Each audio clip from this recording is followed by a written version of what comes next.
En 30 minutos, MF Economía e Inversiones y Radio 1000 te traen los principales temas económicos del mundo y de Paraguay con Economía a 1000.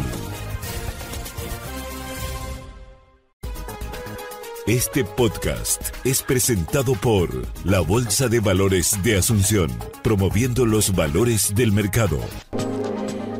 Muy buenas tardes, bienvenidos a una emisión más aquí de Economía 1000. Muchas gracias por acompañarnos. Hoy miércoles 18 de diciembre del año 2024.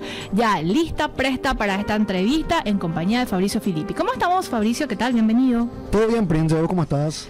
Todo en orden y decía, lista, presta y ansiosa por esta entrevista. Y ya lo tenemos aquí en piso, nuestro entrevistado de hoy, muy especial, por cierto, como todos los que tenemos, pero en este caso, subrayo, entre paréntesis, sí, así es, porque lo traemos después de mucho y bueno, tuvo que acomodar ciertas cosas para estar aquí. ¿Cómo estamos, Carlos Carvalho, presidente del Banco Central del Paraguay? ¿Cómo estás, Prince? Tanto siglo. Me decís que sí, no. No hace tanto, pero siempre un placer, independientemente del tiempo que transcurre o no transcurre, siempre un placer estar acá. Igualmente. Contigo, presidente Carlos, ahí nos va a salir también. Como sí, totalmente. Queríamos justamente tener esta entrevista contigo porque queremos hacer una suerte de evaluación del año 2024. Tuvimos como, vamos a decirle, dos escenarios en medio de este año 2024, uno medio negativo, después como que fue repuntando, y bueno, algunos sectores también que ayudaron muchísimo a esta reactivación, a este proceso, vamos a decirle, de mayor dinamismo en la economía, y nos gustaría abordar parte por parte de lo que fue el año 2024 desde una mirada del Banco Central. Carlos. Internacional vamos a arrancar incluso. Ok, sí. Como una especie de evaluación, digamos, integral, digamos, de lo que fue el año, en términos de los resultados, los desafíos, etcétera. Y bueno, ya que me ordenaste el speech, entonces voy a arrancar por donde corresponde, digamos, que es el contexto. Un contexto muy desafiante, el que tuvimos este año. Desafiante, digamos, en varios sentidos, pero yo creo que uno podría utilizar al menos dos palabras para definir, digamos, lo que fue el contexto en el cual se desarrolló la economía este año, y que son incertidumbre, volatilidad. Así mismo. Son dos elementos que emergieron, digamos, en el discurso económico con más fuerza que en cualquier otro momento del tiempo. Una incertidumbre que uno podría, digamos, ejemplificar o exponer a partir del comportamiento de algunas variables que son relevantes para nuestra economía, digamos. O sea, uno es el precio de los commodities. Yo creo que eso rescata muy bien este tema de la incertidumbre, pues si bien tuvimos un precio a la baja de los commodities, ¿cierto?, que afectó, digamos, el retorno, digamos, de un año agrícola que no fue malo desde el punto de vista del sector real, pero sí que enfrentó precios que no eran los más favorables, digamos, un precio de la soja que cayó más del 20%, el maíz que finalmente terminó cayendo un 5%, el trigo más de 2 dígitos también, 10 y algo.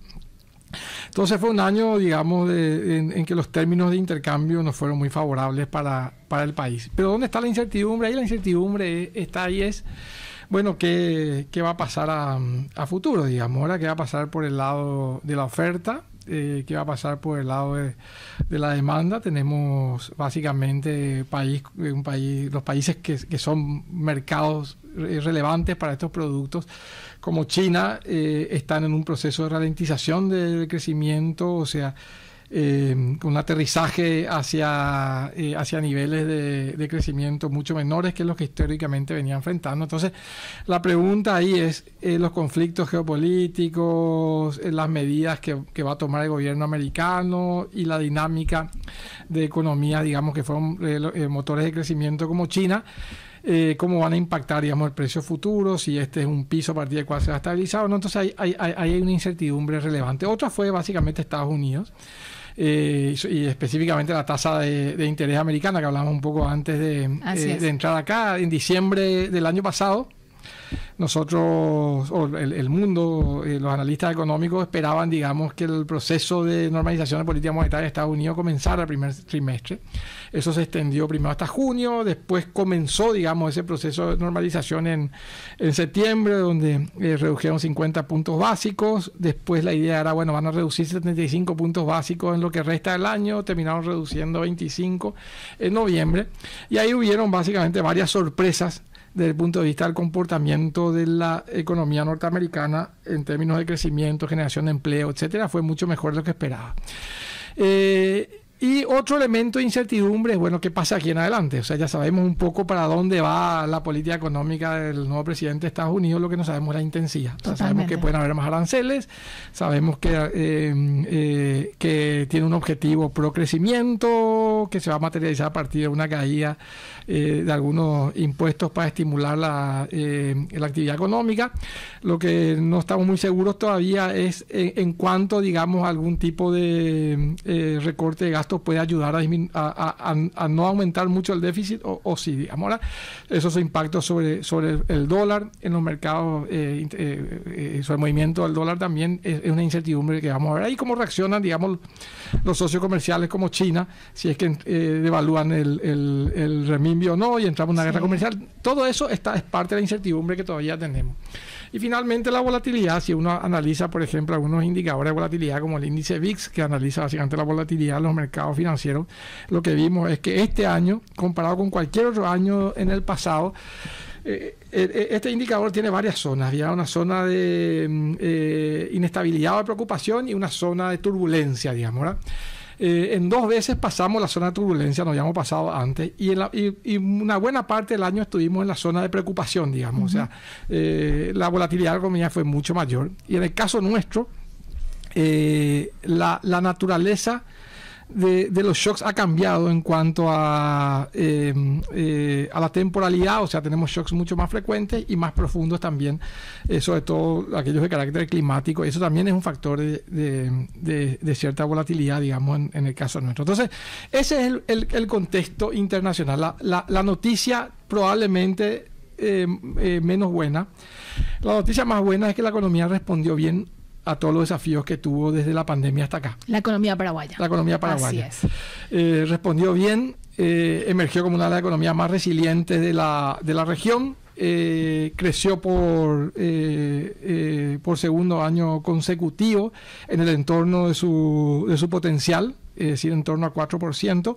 El año pasado, en el 2023, terminamos en 5% de crecimiento. Ese dato se corrigió ahora. Va a salir la información en breve, pero ya adelante, esa es una de las primicias. Gracias. La economía terminó creciendo en el 2023 5%, y este año estaría creciendo en torno a 4%, según lo que estimamos ya nosotros en la última estimación del Banco Central. O sea, 2 años consecutivos de crecimiento en torno al potencial de la economía. Y eso aún ante este escenario complejo y ante todos los shocks que tuvo la economía. Una economía mucho más resiliente, y esa resiliencia puede ser explicada primero por la salud propia de nuestra economía, por la efectividad y la credibilidad de las políticas económicas. Y también, digamos, porque la economía en sí desarrolló algunos antídotos interesantes que operan, digamos, como a lo mejor estabilizadores automáticos que absorben mejor los shocks y vuelven a las variables menos volátiles, y que tiene que ver, digamos, con una economía que, si bien miramos la fotografía no la vemos, pero si miramos la tendencia vamos a ver bien una economía mucho más diversificada de lo que era 10, 15 años atrás, digamos. Entonces, el año pasado, por ejemplo, crecimos porque creció la agricultura y creció la generación de energía eléctrica, claro, después de una sequía muy fuerte el año pasado, un efecto base relevante. Este año tuvimos un mal año climático de vuelta, sobre todo para las binacionales, no tanto para la agricultura, pero sí para la generación de energía eléctrica. Sin embargo, la economía creció a un ritmo similar al año pasado. ¿Motorizado por qué sectores? Y básicamente por los sectores secundarios y terciarios, que empezaron a mostrar una recuperación ya en el segundo semestre del año pasado. Para lo que voy es cuando se apagan unos motores se encienden otros. Entonces, ese factor endógeno, digamos, de contracíclico es algo que está operando nuestra economía desde hace pocos años, pero desde hace unos años ya, digamos, sobre todo en el post-pandemia. Y esa es una buena noticia, digamos, claro. Para la economía. O sea, aún en años malos la economía tiene factores de crecimiento endógenos, son interesantes. Y básicamente ahí están los sectores que crecieron fueron manufactura, la construcción se empezó a recuperar después del segundo semestre también. No fue un mal año para la agricultura tampoco, más ralentizada que el año pasado, digamos, porque la base era mucho más alta, pero fue un año de nuevo desde el punto de vista de los cultivos, no tanto de los precios. Y el sector terciario, sí. El sector servicios también fue un factor muy relevante, digamos, por su contribución al producto, fue un factor muy relevante de crecimiento también. Ahí, digamos, restaurantes, hoteles, todo lo que tiene que ver con los eventos, etcétera, transporte también, servicio a los hogares, las empresas crecieron bien. En este proceso que mencionabas, presidente, de la diversificación, justamente que Paraguay está en eso y que muestran los indicadores, hay altísimas perspectivas también para que se siga de alguna manera expandiendo y tomar eso de quizás ir hacia la industrialización ya del país, con grandes proyectos que se están desarrollando en Paraguay, y ahí tenemos una planta gigantesca de celulosa que también forma parte de una atracción importante, más el grado de inversión que obtuvimos recientemente.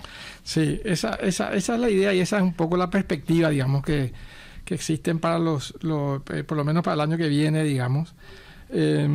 Nosotros creemos que el comportamiento, digamos, de la economía va a ser muy similar al que ocurrió en este año. O sea, un crecimiento diversificado en términos de los sectores, los 3 sectores creciendo. Una recuperación de la generación de energía, porque vamos a tener un año climático un poco más normal. Entonces, esta caída fuerte que tuvo la generación de energía este año, más o menos en torno a 25%, eso va a empezar a recuperarse ya el año que viene. El sector agrícola también, la soja más o menos con la misma extensión, digamos, cultivada que este año. El maíz recuperándose, una buena parte del crecimiento agrícola probablemente va a venir por algunos cultivos, digamos, no tradicionales, y el maíz también. De alguna forma, el sector secundario también creciendo, construcción tanto pública como privada. Creemos que va a ser un mejor año el control de la inflación, la caída de las tasas de interés también van a favorecer ese sector. Manufacturas tradicionales y no tradicionales, la maquila va a seguir, digamos, con la dinámica que viene mostrando en los últimos años. Y el sector terciario también, la idea es que continúe esta dinámica positiva. Entonces vamos a tener un año de crecimiento en torno al 3,8%, estamos proyectando nosotros con la información que tenemos hasta hoy, pero bastante diversificado, así digamos, y un crecimiento virtuoso, entre paréntesis, en términos de impacto, digamos, externalidades positivas sobre la generación de empleo y de ingresos, digamos, por las características propias del crecimiento. Fabricio. Señor presidente, ¿y cómo fue en términos de inflación la tendencia de esta en el año? Sí. Ha sido un retroceso otra vez, como una evaluación, y también tenés noticias que compartir con nosotros respecto a eso. No, claro. Y ahí, esa sí que rendí cuenta pues directamente de mi trabajo. Sí. Y para culminar un poco lo que vos preguntabas, sí. Ya voy a los Fabricio directamente, sí. Era un minuto más nomás. Eso que tú mencionaste es un elemento fundamental. Pues yo creo que el gran desafío que tenemos nosotros ahora, después de haber construido cierta resiliencia de nuestra economía, de haber impactado positivamente en todo este tiempo, digamos, en la institucionalidad económica, la credibilidad de las políticas y la efectividad de las políticas en general. Yo creo que ahora el salto de calidad que tenemos que dar nosotros en términos de desarrollo socioeconómico pasa por la oportunidad que tenemos de impactar el crecimiento potencial de la economía. Nosotros tenemos que de alguna manera generar más productividad, más competitividad en nuestra economía e impactar crecimiento mediano a largo plazo. Y ahí estas inversiones que tú estás mencionando, inversiones de gran envergadura, en el marco del otorgamiento de grado de inversión, yo creo que van a ser relevantes para eso, digamos, ¿verdad? Para Paracel, Atomé, digamos, Omega Green, que son proyectos de gran envergadura que impactan además zonas particulares de nuestro país y que tienen un componente importante en términos de impacto, digamos, en productividad, yo creo que es importante. Yendo al tema de inflación directamente, bueno, nosotros lo que hemos visto en el 2024 es una inflación bien comportada, en lo que tiene que ver básicamente con el rol de la política monetaria. Digamos, si bien tuvimos algún tipo de turbulencia inflacionaria, digamos, por el impacto que tuvo el clima sobre algunos productos específicos, digamos, de la canasta del IPC, específicamente frutas y verduras, digamos, que fueron impactados en algún momento, y a partir de octubre del año pasado comenzaron a subir muy fuertemente, algunos más de 3 dígitos, sí, inclusive de octubre a mayo, digamos, ¿verdad? Lo que siempre dijimos en el Banco Central, este es un impacto, digamos, que tiene que ver con un shock climático y por lo tanto es transitorio. Esto va a volver solo, digamos, a la normalidad. No hay un rol para la política monetaria y bueno, eso fue básicamente lo que hicimos. Nosotros seguimos con nuestro proceso de convergencia de la tasa de política monetaria hacia su zona de neutralidad. Y bueno, lo que sucedió fue lo que más o menos preveíamos nosotros. Estos precios, digamos, más volátiles retornaron, digamos, a procesos menores. Pero si uno mira lo que es relevante para la política monetaria, que es la inflación subyacente, digamos, la inflación núcleo y la inflación sin alimentos y energía, eso siempre estuvo todo el año pasado por debajo de la meta del Banco Central, digamos. O sea, el IPC-SAE, la dinámica del IPC-SAE estuvo básicamente en torno a 3,5%, digamos, en promedio a lo largo del año, y la inflación núcleo en torno a 3,2%. Lo que sustentó aún más, vamos a decirle, el mantener esta tasa de política monetaria desde hace varios meses. Claro, y seguir bajando, digamos. Sí. Nosotros comenzamos el proceso de convergencia hacia la neutralidad en agosto del año pasado. Correcto. Y culminamos en marzo de este año. Sí. Y nos quedamos ahí básicamente, no porque teníamos alguna preocupación con la inflación, sino que porque esa ya es la zona neutral que nosotros veíamos para la política monetaria, y porque habían algunos elementos de incertidumbre también que mencionamos anteriormente, era sobre todo que iba a pasar, digamos, que todavía es un elemento de incertidumbre con la política económica en Estados Unidos, por ejemplo, ¿no? Y en otros países desarrollados también. Pero estamos terminando con una inflación. Hoy en día la inflación interanual está en 3,4, la inflación acumulada está en 3,1 y nosotros estimamos que vamos a terminar con una inflación entre 3,5 y 3,6 este año. Y estamos previendo una inflación de 3,7 para el año que viene. Esa inflación de 3,7 ya incluye o incorpora la nueva decisión del Banco Central, que fue tomada, digamos, recientemente y anunciada, digamos, en el evento de perspectiva, que es el bajar la meta de inflación del Banco Central a 3,5. Nosotros creemos que es una decisión súper importante, muy madurada, muy pensada, pero que tiene que ver básicamente con un compromiso del Banco Central con su objetivo de mantener una inflación baja y estable. ¿Después de cuántos años se toma esta decisión de hacer una reducción? Y la última fue en el 2017. Nosotros arrancamos, no sé si te acordás, Prince, sí. Nosotros arrancamos con una meta de inflación de 5 más menos 2,5. Correcto. En el 2015 bajamos, en el 2014 bajamos el rango meta a 2, a más menos 2. Un año después, o sea, en el 2015 bajamos la meta a 4,5, en el 2017 bajamos la meta a 4 más menos 2. Y después la idea es continuar con este proceso hasta acercar, digamos, la meta de inflación hacia la meta de países que tienen una institucionalidad económica fuerte, parecida a la nuestra. Y eso se interrumpió por la pandemia. Nosotros lo que creemos que este es el momento. ¿Y por qué este es el momento? Sí, porque, se va a hacer la pregunta, sí. ¿Verdad? Sí. Me sacaste. ¿Viste cómo te hago tu trabajo también? Sí, te hago tu trabajo. Bueno, sin comentarios. ¿Por qué, presidente? Porque, porque entendemos que justamente lo que hablábamos antes, creemos que la economía se encuentra, digamos, en equilibrio. Uh-huh. ¿Y por qué decimos que la economía se encuentra en equilibrio? Porque mirando algunas variables no observadas que son relevantes para definir, digamos, este estado actual de la economía. Sí. Por ejemplo, vemos que la brecha del tipo de cambio real está sobre su nivel de equilibrio. La brecha del Producto Interno y Externo está cerrada. La inflación está controlada, digamos, ya desde hace un buen tiempo, sobre todo aquella inflación que es relevante para la política monetaria, como dijimos, digamos. Las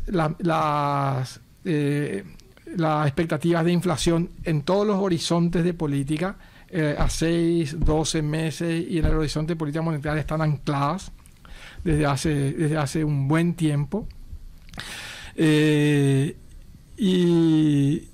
Y tenemos una convergencia fiscal que es creíble, está cumpliendo con sus metas. Entonces entendemos que todo eso... Y el producto está sobre su nivel potencial. Entonces todo eso, si uno junta toda esa información, es decir, la economía recuperó su normalidad, la economía recuperó sus equilibrios macroeconómicos, hay cierta tranquilidad en términos de comportamiento de la inflación. La tasa de política monetaria, además de todo eso, está en su zona neutral. Entonces, este es el momento, digamos, para comprometernos con una meta más estricta y darle a la sociedad un mayor compromiso en términos de inflación, digamos. Entonces, ¿y el rango cuál es? El rango se mantiene en más o menos 2, porque todavía hay elementos de incertidumbre en el contexto internacional. Entonces, hay que dejar, digamos, que haya un espacio por si la inflación necesita acomodarse, digamos, a nueva información. Pero el compromiso del Banco Central es con una inflación de 3,5% en el horizonte de política monetaria. Es decir, el horizonte de política monetaria es 18 a 24 meses. Entonces nosotros esperamos, digamos, que en el 2025 ya la inflación esté convergiendo a su nuevo nivel, que es de 3,5%. Es una meta, perdón, no es nivel, es una meta que es de 3,5%. Hablabas, presidente, de que que el plan inicial era de alguna manera llegar a la meta de países similares a nosotros, pero un poco más desarrollados. ¿De cuánto estamos hablando? Bueno, similar a 2 que es que maneja Estados Unidos, podemos decir, no es igual a nuestra economía. Claro, cada economía tiene su particularidad. Correcto. Cada economía tiene su particularidad. Nosotros creemos que nos parecemos más desde el punto de vista de la estructura económica y la institucionalidad monetaria y también fiscal. Nos parecemos más a países como Perú, Chile, en algún momento también México, Brasil mismo, digamos, ¿verdad? Y todos esos países tienen una meta en torno a 3%, ¿verdad? O sea, Chile, Perú... Perú tiene un rango entre 1 y 3, no tiene un centro. Chile tiene 3, Brasil tiene 3, etcétera.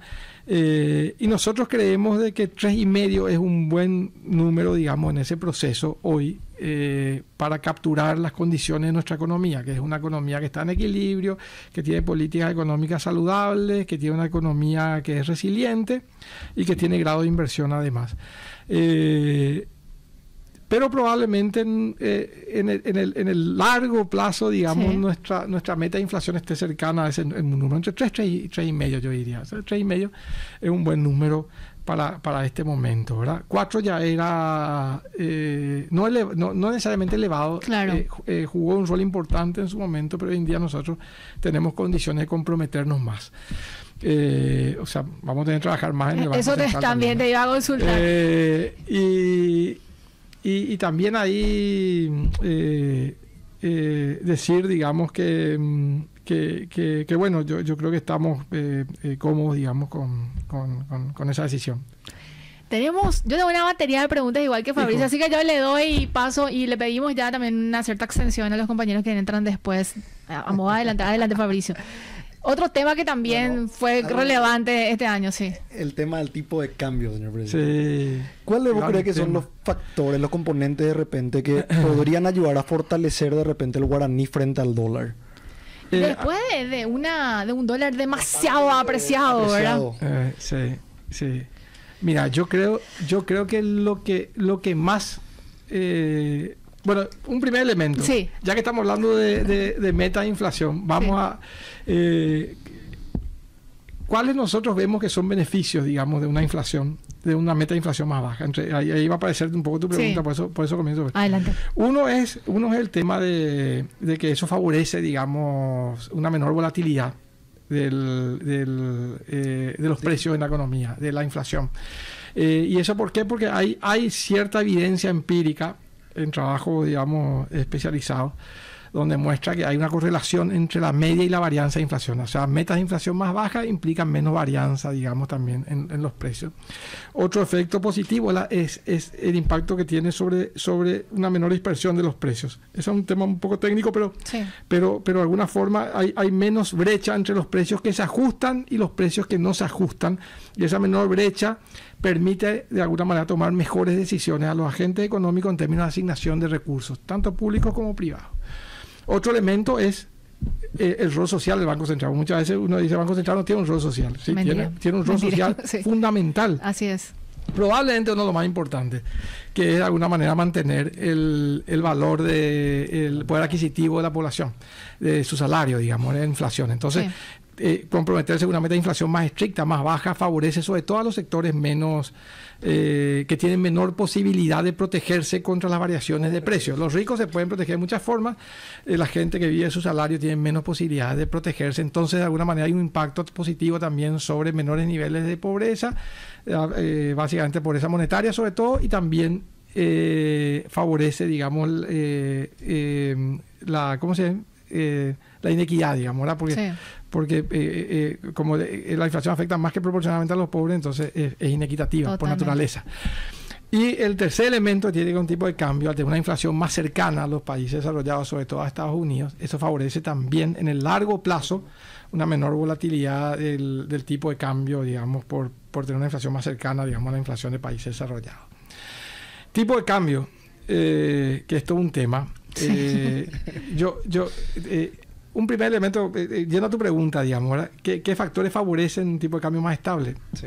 Orden económico favorece un tipo de cambio más estable, tener una economía ordenada, tener un banco central autónomo que toma decisiones basado, digamos, en evidencia empírica, tener un fisco bien comportado, y tener una economía de mercado donde los precios son libres y son buenos transmisores de información, de forma que los agentes económicos pueden tomar buenas decisiones económicas. Todo eso favorece, digamos, tener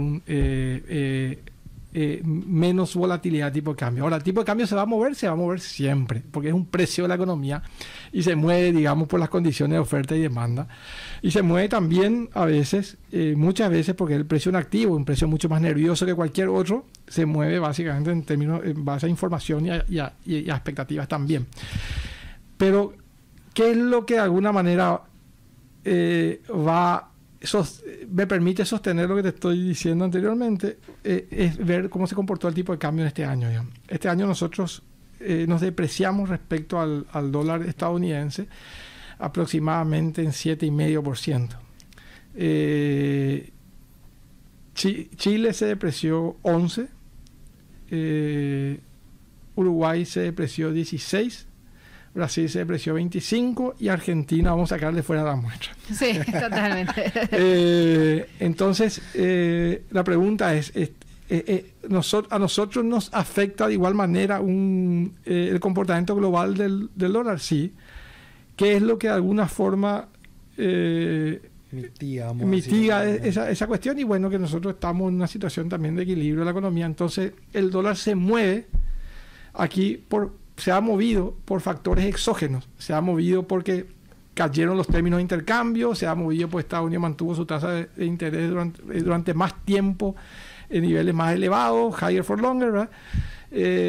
Y se ha movido por todos esos factores, se ha movido porque hay más incertidumbre respecto a lo que pasa en el contexto geopolítico, entonces la gente migra, digamos, a activos de mayor calidad que siempre están denominados en dólares. Y esos son los motivos que de alguna manera han incidido, digamos, en el comportamiento del tipo de cambio, pero no tuvimos factores idiosincráticos. Así es. O sea, en Brasil se depreció 25%. Brasil tiene básicamente un cuestionamiento fiscal. O sea, hay muchas dudas sobre la sostenibilidad de su fisco y eso ha generado que el Banco Central incluso haya levantado su tasa de política monetaria cuando todos están convergiendo para abajo. Entonces, y eso le ha generado una depreciación, digamos, de más del 20%. Entonces, yo creo que finalmente la mejor protección contra la volatilidad del dólar es tomando decisiones acertadas desde el punto de vista financiero. O sea, mantener la casa ordenada. No, y si uno es una unidad productiva, una empresa, tratar de endeudarse en la misma moneda en la cual recibe sus ingresos, por ejemplo, ese tipo de cuestiones, ¿verdad? Pero yo veo que el tipo de cambio dadas las condiciones que se enfrentaron en el contexto internacional, que mencionamos al comienzo, tuvimos un comportamiento muy adecuado, digamos, del tipo de cambio. Esta intervención que habían anunciado de 15 millones de dólares diarios, si mal no recuerdo, ¿eso se cortó? ¿Va a seguir? Y bueno, perspectiva cierre 2024 también, y te pregunto ya 2025 del tipo de cambio, si están manejando ya, presidente. Sí, no, esa intervención fue muy coyuntural, porque ahí de alguna manera también hubieron algunos... lo que quisimos evitar ahí básicamente un efecto contagio de expectativas por otros movimientos que están ocurriendo en otros mercados, básicamente, ¿verdad? Entonces, en mercados vecinos, y que hubiera pudiera existir algún tipo de comportamiento estratégico, etcétera. Entonces se cortó algún potencial pico depreciatorio del tipo de cambio, un overshooting que le llamó el economista, un salto discreto, digamos, del tipo de cambio muy fuerte, que eso pudiera después contagiar, digamos, el tipo de cambio a partir de... Entonces eso se cortó, digamos, con esta decisión, y esa fue temporal, coyuntural. Una vez que volvimos a los fundamentos, ya el tipo de cambio se mueve nuevamente como tiene que moverse, de acuerdo a la oferta y la demanda, y continuó su tendencia naturalmente, ¿verdad? Y es importante, quiero decir eso, Dan, es muy importante, yo por lo menos soy un defensor acérrimo de un tipo de cambio libre, de los precios libres en general, y en este caso el tipo de cambio que estamos hablando específicamente de eso, ¿verdad? Porque un tipo de cambio libre, cuando uno tiene es esencial para tener una política monetaria efectiva. Totalmente. Una política monetaria, metas de inflación efectiva, y que la referencia sea básicamente la tasa de política monetaria, la tasa interbancaria, en este caso el objetivo, ¿verdad? Pero ¿por qué? Porque cuando uno recibe shocks, y nosotros somos una economía muy expuesta a shocks por nuestra naturaleza, digamos, de productores de bienes commodities, los shocks climáticos nos pegan muy fuerte. Y como dijimos, va a haber probablemente más shocks, más frecuentemente y con más intensidad. Entonces, en ese caso en particular, tener la posibilidad de contar con estabilizadores automáticos, buffers, como le llaman los americanos, digamos, en la economía, es fundamental. El tipo de cambio es un buffer fundamental. Cuando nosotros recibimos un shock muy fuerte, una caída fuerte del precio de los commodities, o un shock climático muy fuerte que afecta la oferta de la producción de bienes commodities, permitir que el tipo de cambio absorba ese shock, depreciándose, digamos, y impidiendo, digamos, que haya un efecto muy grande sobre la cuenta, la balanza comercial de la balanza de pago, es muy importante, digamos, para que ese efecto no se traslade después en términos de crecimiento económico y de generación de empleo, digamos, ¿verdad? O sea, sector real de la economía. Entonces, por eso es que el tipo de cambio tiene que moverse, pero tiene que moverse por fundamentos. No tiene que moverse por efecto contagio algún lugar. Entonces, eso es lo que hay que cuidar. ¿Y podemos hablar sobre perspectivas sobre el tipo de cambio 2025, o es muy prematuro todavía, considerando estos dos elementos que yo creo que se van a seguir manteniendo, ¿verdad? Que es la incertidumbre y lo otro que me habías mencionado también como componente dentro de esto? A ver, yo creo que hay que ver un poquito es lo que yo decía, hay que ver qué pasa con esa segunda capa de incertidumbre que hay respecto a las políticas de Estados Unidos, ¿verdad? Sabemos más o menos la dirección, la profundidad y la reacción es lo que no sabemos. Todo eso puede afectar de alguna manera a los mercados internacionales, al dólar en el contexto internacional y global, y por lo tanto también al tipo de cambio de los países de la región. Entonces es como medio prematuro, digamos. Y sobre todo porque yo creo que nosotros los economistas podemos ganarnos plata de muchas maneras. Prediciendo el tipo de cambio. Prediciendo tipo de cambio, pero hay que hacer lo contrario a lo que los economistas dicen, ¿verdad? Pues, así mismo. Presidente, nos quedan aproximadamente 2 minutos, y antes de cerrar me gustaría hacerte esta consulta. ¿Cómo calificarías la economía, el cierre de la economía, de lo que fue el comportamiento de la economía paraguaya en el año 2024? Y bueno, ¿qué es lo que se espera también para el año 2025? Si tuviéramos que calificarlo, ¿verdad? Calificarlo así en 2-3 palabras. En 2-3 palabras. Un muy buen año, un año donde la economía consolidó, digamos, un crecimiento económico por segundo año consecutivo. Un año donde la política económica retornó, digamos, recuperó su capacidad para enfrentar nuevos shocks en el futuro, o sea, recuperó los colchones que había usado durante la pandemia, que estuvo bien haberlo usado en ese momento, Y un año donde la economía nuevamente mostró su capacidad de sostener las condiciones, digamos, de dinámica económica en un contexto complejo. A futuro vemos que esas cualidades van a seguir operando positivamente, digamos, en el futuro. Pero dicho esto también, de que son tiempos de seguir por el camino de las reformas que se iniciaron, sí, que se hicieron varias, y que también se han anunciado otras más. Entonces yo creo que el compromiso como sociedad tiene que ser sobre la base de las condiciones necesarias que se han construido desde el punto de vista de la estabilidad económica, y que nos posiciona como uno de los países apetecibles, digamos, en el mundo. Sobre esa base construir las condiciones para que las inversiones, digamos, de gran envergadura pueden venir al país. Entonces son tiempos, digamos, de hacer que los mercados en general sean atractivos para la inversión extranjera, y nosotros en Banco Central estamos haciendo nuestro trabajo. Estamos sacando varias normas para regular algunos mercados y llevarlos, digamos, a estándares de países grado de inversión. Ahora nosotros vamos a competir con otros países. Totalmente, grandes ligas, sí. Mucho más exigentes. Totalmente. Y vamos a decir a algunos inversores que antes no querían saber nada, nosotros ponemos un grado de inversión, vengan al país, y entonces nos van a exigir condiciones, digamos, de seguridad y rentabilidad que le exigen a países que tienen la misma calificación internacional que nosotros. Entonces hay que trabajar mucho en la micro, en la meso y la microeconomía. Totalmente. Esos son los desafíos. Muchísimas gracias por estar. Que tengas un excelente miércoles. Para ustedes también, que pasen súper bien. Gracias. Feliz Navidad y bueno, un exitoso año 2025 feliz también. Navidad y buen año para todos. Así mismo, estuvimos con Carlos Carvalho, presidente del Banco Central del Paraguay. Y así nos vamos despidiendo. Recordarles que este capítulo lo pueden volver a escuchar hoy a las 19:30 a través de Radio 1000 en los siguientes días en Spotify y por supuesto en el canal de YouTube. Nos vamos despidiendo, Fabricio. Nos vamos despidiendo. Hasta mañana. Este podcast es presentado por la Bolsa de Valores de Asunción, promoviendo los valores del mercado.